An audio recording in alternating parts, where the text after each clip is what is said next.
Благодарам. Почитуван председател на комисијата, почитуван министер. Денес на Комисијата за земјоделство, шумарство и водостопанство е предлог на закон за изменување и дополнување на Законот за земјоделско земјиште. Земјоделското земјиште е дефинирано како добро од општ интерес за Република Македонија и секако дека ужива посебна заштита.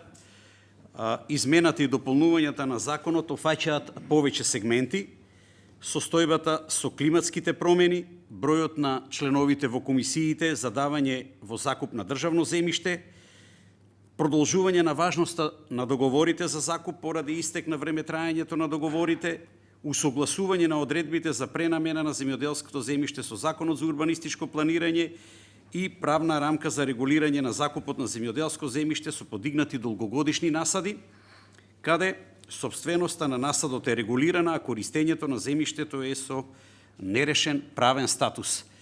Дозволете ми овде да ги поздравам сите овие измени, затоа што се пред се и над се во интерес на земјоделските производители. Основните цели кои што треба да се постигнат со ова предлог законско решение се следни: да се направи рационално користење на земјоделското земјиште, односно усогласени се со постојниот закон за земјоделско земјиште. Исто така да се овозможи заштита на земјоделското земјиште во однос на градежната експанзија. Исто така се врши поедноставување на постапките за добивање на државно земјоделско земјиште под закуп. Знаеме дека основен фактор на производство за сите земјоделски производители представува земјоделското земјиште.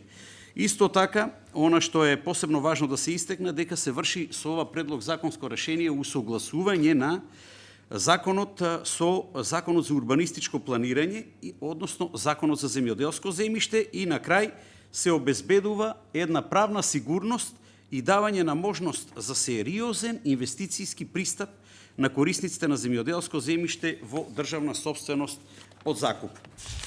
Она што е доста важно да се истакне е дека сите сме сведоци дека климатските промени секоја година се повеќе доаѓаат до израз. Секоја година сме сведоци на се поголем број на денови во годината каде што е фактички мора да се реагира, мора да се даде можност на земјоделските производители да бидат секој пат со договори каде што ќе се овозможи производство воопштено на земјоделски култури. Значи, тоа е таа прва промена која што се прави, им се овозможува со новите договори да биде воопштеното производство на земјоделски култури.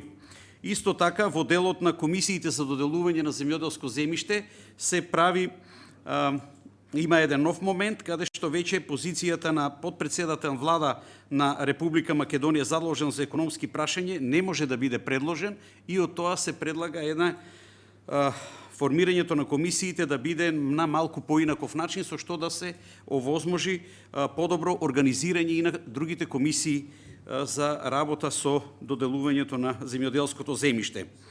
Во однос на вакуумот кој што се создаде на оној период каде што требаше да се продолжат договорите за закуп, каде што фактички не се продолжува, туку се прекинува, односно раскинува договорот и повторно се склучуваат нови договори, сега се нуди едно решение во кое што постапката за продолжување ќе биде многу посуштинска и нема да трае и нема да биде изведена на тој начин, туку ќе се овозможи со непосредна спогодба да дојде до продолжување на договорите.